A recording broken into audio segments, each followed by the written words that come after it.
ये माहौल से हम डरते नहीं, लिखने से भी नहीं डरते। आगे मन करा मस्जिद पे भी लिखेंगे। हिंदू रक्षा दल की श्रद्धा सिंह, जो प्रदेश अध्यक्ष खुद को बता रही है, उसको कोई पछतावा नहीं है कि उसने हाईवे पे लिखा कि यहाँ मुसलमानों का आना अलाउड नहीं है। और उसने इसके साथ साथ ये धमकी भी दी, उसने और उसकी साथी, जिन दोनों ने वो लिखा था कि अगर हमको ज़रूरत पड़ी तो हम आगे भी लिखेंगे, मस्जिद पर भी लिखेंगे। कल एक वीडियो वायरल हुआ, हाईवे पे लिखा ये हाईवे मुसलमानों के लिए नहीं। आप ही ने लिखा? जी मैंने लिखा। मैं हिंदू रक्षा दल से प्रदेश अध्यक्ष श्रद्धा सिंह, हमने लिखा ये रोड मुसलमानों के लिए नहीं है। और वाकई नहीं है, क्योंकि मुसलमान इस रोड का टैक्स नहीं भरते। जो मुसलमान नौकरियां कर रहे हैं, दिन रात सामान खरीदते हैं, उस पर जीएसटी सारा टैक्स तो देते हैं। टैक्स हिंदू भी देते हैं, हिंदू भी अपने जरिए काम कर रहा है, टैक्स दे रहा है, सब कुछ दे रहा है। मुसलमान कोई टैक्स नहीं देते।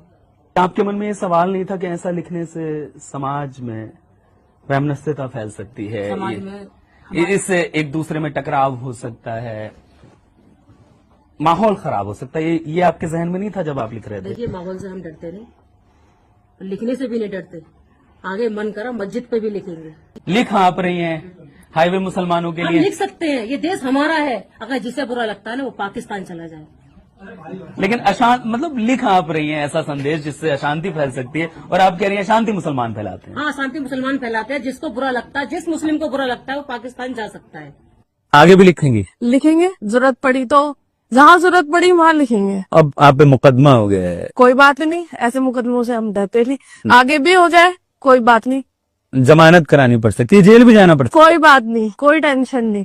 कल की भले आज भेज दो जेल, पर हाँ जो सही कार्य है वो हम करते रहेंगे। है। ये इस तरीके से लिखना, सद्भाव को चोट पहुंचाना, लोगों को भड़काना, इसे आप सही काम मानती हैं? हमने तो लोगों को भड़काया ही नहीं है। हम कहाँ से लोगों को भड़का रहे हैं? अगर अभी कोई सड़क पे लिख दे ये सड़क हिंदू के लिए नहीं, आपको कैसा लगेगा? उसके हाँ। उसे हम खुद देख लेंगे, हिंदू रक्षा दल खुद देख लेगा। और फिर अगर लिखने वाले को 10 बार सोचना पड़ेगा पहले के। लेकिन आप लिख सकती हैं। हम लिख सकते हैं। मतलब जरूरत क्या है ये सब लिखने की? ये देश हमारा है, हम कुछ भी कर सकते हैं, पर मुस्लिम नहीं कर सकता। क्या क्या नहीं कर सकते मुस्लिम? बहुत कुछ नहीं, कुछ भी नहीं कर सकता। वो सिर्फ एक किराएदार है, किराएदार की तरीके से रह सकते हैं यहाँ। ये देश सिर्फ भारतीयों का है, हिंदुस्तानियों का। आपने भारत का संविधान पढ़ा है? पढ़ा है? क्या कहता है भारत का संविधान? हमारे लिए सिर्फ ये देश सनातनियों का है। हम सिर्फ यही मानते हैं। भारत के नागरिक होने के नाते संविधान के प्रति आपकी जिम्मेदारी, सम्मान है? क्या कहता है भारत का संविधान? बताइए। भारत का संविधान तो कहता है सब बराबर, सब बराबर है, लेकिन आप सब इक्वल है। हाँ, मुझे तो उसी सड़क से लौटना है। अब क्या करना चाहिए मुझे? कोई बात नहीं, आप चले जाइए, नीचे से चले जाइए, नीचे से रास्ता बनाइए। मेरी समझ में ये नहीं आता कि उत्तराखंड पुलिस और उत्तर प्रदेश पुलिस कर क्या रही है। ये संविधान की रक्षा करने के लिए बैठे हैं हमारा पुलिस प्रशासन, हमारा सरकार उत्तराखंड की और उत्तर प्रदेश की। और अब तो भाजपा के जो प्रदेश अध्यक्ष हैं महेंद्र भट्ट साहब, उन्होंने भी मना कर दिया है कि वो इसका समर्थन नहीं करते हैं। अभी उत्तराखंड आने वाले हाईवे पे लिख दिया गया है, आज सुबह की घटना है सहारनपुर में, कि हाईवे मुसलमानों के लिए नहीं। देखो, हम इस प्रकार की किसी भी जो चीजें उनका हम समर्थन नहीं करते। कानून के दायरे में हर चीज का ध्यान रखा जाता है। अगर ऐसा कुछ हुआ है तो उसकी जांच कराएंगे और इसकी रिपोर्ट आती है, पूरी अरेस्ट ही करेगा। उसका देखना बस सीसी कैमरे में किसने इस प्रकार के उल्लेख लिखे हैं। अब भाजपा भी जब इसका समर्थन नहीं कर रही है तो उत्तराखंड पुलिस को क्या रोक रहा है इनको गिरफ्तार करने से? क्या ये महिलाएं हैं, इस वजह से इन लोगों की गिरफ्तारी नहीं हो रही?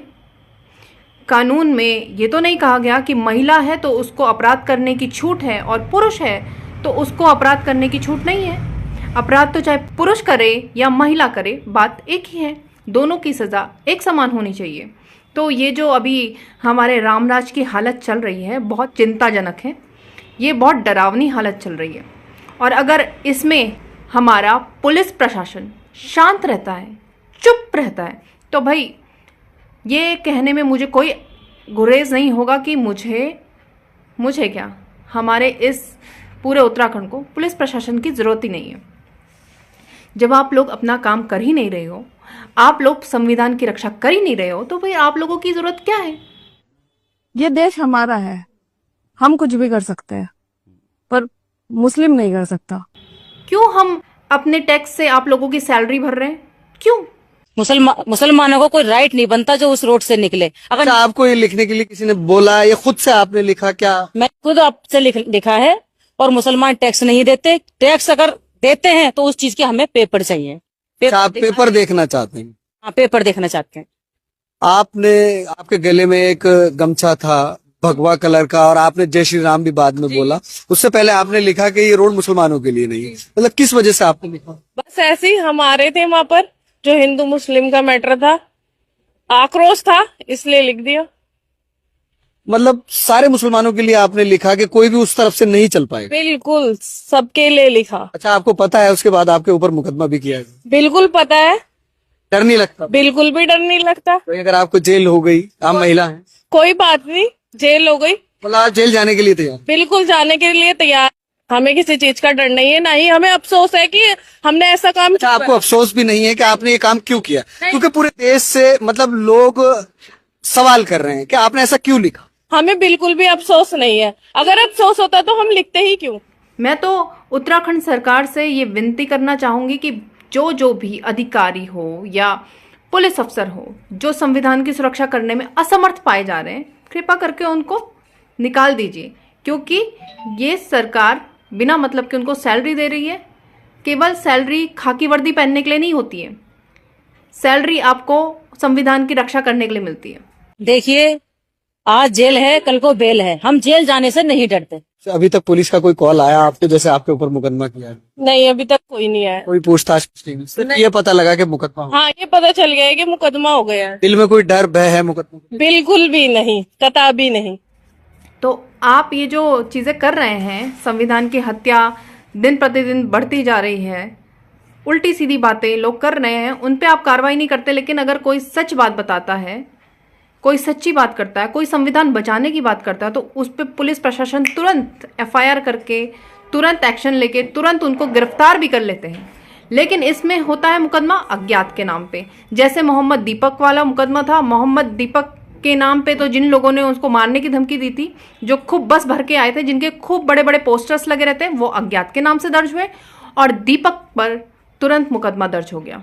तो ये जो पुलिस प्रशासन है, चाहे वो कोटद्वार पुलिस हो, चाहे वो देहरादून पुलिस हो, चाहे वो पिथौरागढ़ पुलिस हो, चाहे वो कोई सी भी पुलिस हो, हर जगह यही हाल दिख रहा है पुलिस प्रशासन का।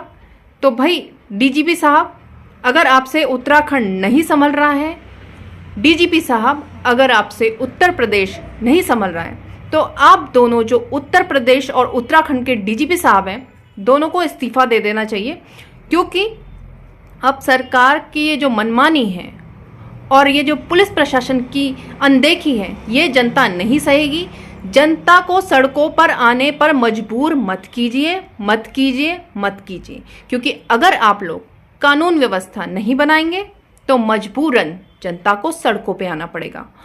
और अगर जनता सड़कों पे आ गई तो फिर स्थिति गंभीर होते हुए देर नहीं लगेगी।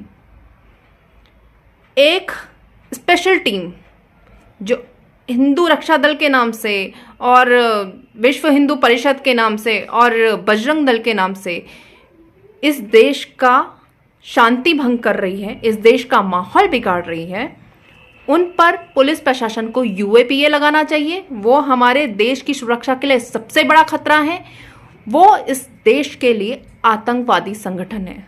तो इन आतंकवादी संगठनों को तुरंत से तुरंत बैन करिए और इनके जो अध्यक्ष हैं, जो ऐसी टुच्ची हरकतें कर रहे हैं, इनको जेल के अंदर डालिए। क्योंकि अगर पुलिस प्रशासन अपना काम करने में असमर्थ है, तो आप बताइए कि आप असमर्थ हैं, फिर लगता है जनता को ही ये काम खुद करना पड़ेगा। धन्यवाद।